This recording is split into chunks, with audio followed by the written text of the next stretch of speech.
ಈ ಒಂದು ಹಣ ಎಲ್ಲೆಲ್ಲಿ ಹೋಗಿದೆ ಅಂತ ನಾನು ಆಮೇಲೆ ಹೇಳ್ತೀನಿ. ಇದರಲ್ಲಿ ಕೇವಲ ನಾಗೇಂದ್ರ ಒಬ್ಬನೇ ಇದ್ದಾನೆ ಅಂತಲ್ಲ, ಅವನು ಪಾಪ ಕಡಿಮೆ ಸಿಕ್ಕಿರೋದು ಅನಿಸ್ತೈತೆ ನನಗೆ. ಒಂದು 20-25% ಸಿಕ್ಕಿರಬೇಕು, ಉಳಿದಿದ್ದೆಲ್ಲ ಬೇರೆ ಕಡೆ ಹೋಗ್ಬಿಟ್ಟೈತೆ. 20%. ನೆನ್ನೆ ಏನೋ ಇ.ಡಿ. ಅವರು ಆ ಟಿ ವಿಯಲ್ಲೆಲ್ಲ ಬರ್ತಾ ಇತ್ತು, ಟಿ ವಿಯಲ್ಲಿ ನೆನ್ನೆ ಒಂದು ಚಾನಲಲ್ಲಿ ಬರ್ತಾ ಇತ್ತು, ಅಲ್ಲಿ ವಸೂಲಿ ಆಗಿದ್ದ ಹಣ ಇಲ್ಲಿ ಎಲೆಕ್ಷನ್ಗೆ ಖರ್ಚು ಮಾಡಿದ್ದಾರೆ, ಅದನ್ನು ಕೂಡ ಒಪ್ಕೊಂಡಿದ್ದಾರೆ ಅಂತ ಹೇಳಿ ಬರ್ತಾ ಇತ್ತು.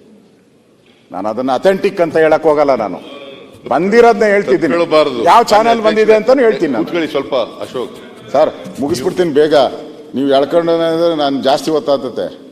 ನೀವು ಕೂತ್ಕೊ ಅಂದ್ರೆ ಕೂತ್ಕೊಂತೀನಿ, ತಪ್ಪು ಮಾಹಿತಿ ಹೋಗ್ಬಾರ್ದು ಸರ್. ನಾನು ಚಾನಲ್ ಹೆಸರು ಹೇಳ್ರಿ, ಸ್ವಲ್ಪ ಕೂತ್ಕೊಳಕ್ ಏನಂತೆ ನಿಮ್ಗೆ? ಸ್ವಲ್ಪ ಒಂದ್ ನಿಮಿಷ ಈಲ್ಡ್ ಆಗ್ತೀರಾ? ಈಲ್ಡ್ ಆಗಿದ್ದೀರಲ್ಲ. ಇದು ಅವರು ಒಪ್ಕೊಂಡಿರೋದಲ್ಲ, ನಾಗೇಂದ್ರ ಒಪ್ಕೊಂಡಿರೋದಲ್ಲ. ಅವರು ಇದರಲ್ಲಿ ಮೆನ್ಷನ್ ಮಾಡಿರೋದು ಇ.ಡಿ. ಅವರು ಯಾವುದರಲ್ಲಿ ರಿಮ್ಯಾಂಡ್ ಅಪ್ಲಿಕೇಶನ್ ಅಲ್ಲಿ ಮೆನ್ಷನ್ ಮಾಡಿರೋದು, ಅದೆಲ್ಲ ಅಡ್ಮಿಟೆಡ್ ಫ್ಯಾಕ್ಟ್ಸ್ ಅಲ್ಲ. You must understand. ಆಮೇಲೆ ಇನ್ನೊಂದು ಹೇಳ್ತಾರೆ ಮಾನ್ಯ ಅಧ್ಯಕ್ಷರೇ, 187 ಕೋಟಿ ಲೂಟಿ ಹೊಡೆದ್ಬಿಟ್ರು, 187 ಹೊಡೆದ್ಬಿಟ್ರು ಅಂತ ಹೇಳ್ತಾರೆ.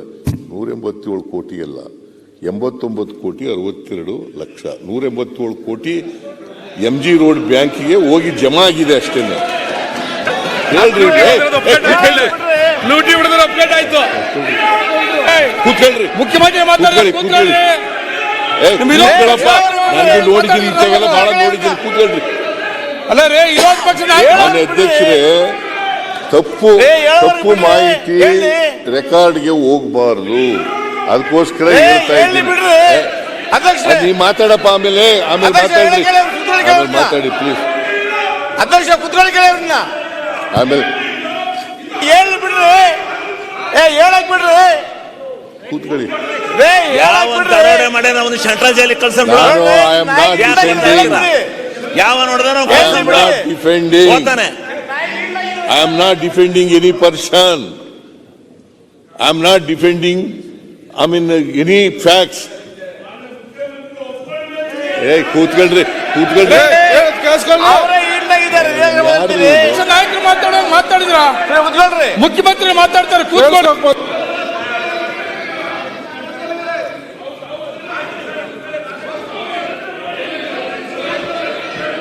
ನಿಮ್ಮ ನಾಯಕರು ಇಲ್ದಾಗಿದ್ದಾರೆ, ಮಾತಾಡ್ಲಿ ಬಿಡಿ. ಚೆಕ್ಕಲ್ಲಿ ದುಡ್ಡು ತಗೊಂಡಿರ ಆಮೇಲೆ ಮಾನ್ಯ ಅಧ್ಯಕ್ಷರೇ, ಆಯ್ತಪ್ಪ, ಚೆಕ್ಕಲ್ಲಿ ದುಡ್ಡು ತಗೊಂಡಿರ ಏನ್ ಮಾತಾಡಬಾರ್ದು ಅಂತ ಇದೆಯಾ ಇವ್ರದ್ದು? I can't understand. You are in parliamentary democracy, parliament system of government. ನೀವು ಹೇಳ್ತಾ ಇದ್ದೀರಿ, ಕೇಳ್ತಾ ಇದ್ದೀವಿ, ಅದಕ್ಕೆ ಸರಿಯಾಗಿ ಉತ್ತರ ಕೊಡುವಾಗ ಉತ್ತರ ಎಲ್ಲ ಪೂರ್ಣ ಕೊಡೋಣ. ಬಟ್ ರಾಂಗ್ ಮೆಸೇಜ್ ಹೋಗಬಾರದು ಅನ್ನೋ ಕಾರಣಕ್ಕೋಸ್ಕರ ಹೇಳ್ತಾ ಇದ್ದೀನಿ. ಇದು ಯಾರೇ ಕೂಡ ಅಡ್ಮಿಟ್ ಮಾಡ್ಕೊಂಡಿರ್ತಕ್ಕಂಥದ್ದಲ್ಲ. ನೀದರ್ ನಾಗೇಂದ್ರ ನಾರ್ ಎನಿಬಡಿ ಅಡ್ಮಿಟ್ ಮಾಡ್ಕೊಂಡಿರೋದಲ್ಲ.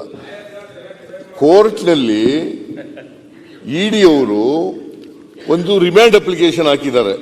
ಆ ರಿಮ್ಯಾಂಡ್ ಕಸ್ಟಡಿಗೆ ತಗೊಳ್ಳಿಕ್ಕೆ ರಿಮ್ಯಾಂಡ್ ಅಪ್ಲಿಕೇಶನ್ ಹಾಕಿದ್ದಾರೆ, ಅದರಲ್ಲಿ ಅವ್ರು ಮೆನ್ಷನ್ ಮಾಡಿರ್ತಕ್ಕಂಥದ್ದು. It is not an admitted fact by Nagendra R anybody else. ಅಧ್ಯಕ್ಷರೇ, ನಾನು ಅದನ್ನೇ ಹೇಳಿದ್ದು, ಅವ್ರು ಹೇಳಿದ್ದೆ ನಾನು ಹೇಳಿದ್ದು. ಮುಂದಕ್ಕೆ ಹೋಗಿ ಅವರೇ ತಡೆದು ಬಿಟ್ರಲ್ಲ, ಅಲ್ಲಲ್ಲಿ ರೋಡ್ ಹಂಪ್ಗಳನ್ನ ಹಾಕ್ತಾ ಇದಾರಲ್ಲ, ಮಧ್ಯ ರೋಡ್ ಹಂಪ್ಗಳು. ನಮ್ಮ ಡಿ.ಕೆ. ಶಿವಕುಮಾರ್ ಅವ್ರು ಸಪೋರ್ಟ್ ಮಾಡಿದ್ರು, ಡಿ.ಕೆ. ಶಿವಕುಮಾರ್ ಬಿಡಿ, ಇವ್ರು ನಮ್ಗೆ ಯಾಕೋ ಮುಖ್ಯಮಂತ್ರಿಗಳು ರೋಡ್ ಹಂಪ್ ಹಾಕ್ತಾ ಇದಾರಲ್ಲ. ನಾನು ಅದನ್ನೇ ಹೇಳಿದ್ದು. ಒಂದು ಚಾನಲ್ ಬಂದೆ, ಹೆಸರು ಹೇಳು ಅಂದ್ರೆ ಹೇಳ್ತೀನಿ ಅಂದೆ. ಅದರಲ್ಲೂ ಅಷ್ಟೇ, ಕೋರ್ಟ್ಗೆ ಈ ಥರ ನಾಗೇಂದ್ರ ಅವರು ಹಣವನ್ನು ತೆಗೆದುಕೊಂಡು ಆ ಬಳ್ಳಾರಿ ಎಲೆಕ್ಷನ್ನಲ್ಲಿ ಯೂಸ್ ಮಾಡಿದ್ದಾರೆ ಅನ್ನೋದು ಅಷ್ಟೇ. ಅದು ಬಂದಿರೋದು ನಾನು ಹೇಳಿದೆ, ಕೋರ್ಟ್ಗೆ ಹಾಕಿರೋಂಥದ್ದು, ಕೋರ್ಟಲ್ಲಿ ಸಬ್ಮಿಟ್ ಆಗಿದೆ. ಅದು ಸುಮ್ಮನೆ ಅವರು ಏನೋ ಸುಮ್ಮನೆ ಆಗೇ ಆಗಿಲ್ಲ, ಕೋರ್ಟಲ್ಲಿ ಹಾಕಿರೋದನ್ನ ಹೇಳಿದ್ದಾರೆ. ಮುಖ್ಯಮಂತ್ರಿಗಳು ಅದನ್ನು ಸಮರ್ಥನೆ ಮಾಡಿದ್ದಾರೆ, ನಾನು ಅದನ್ನು ಸಮರ್ಥನೆ ಮಾಡ್ತೀನಿ. Yes correct correct, exactly correct.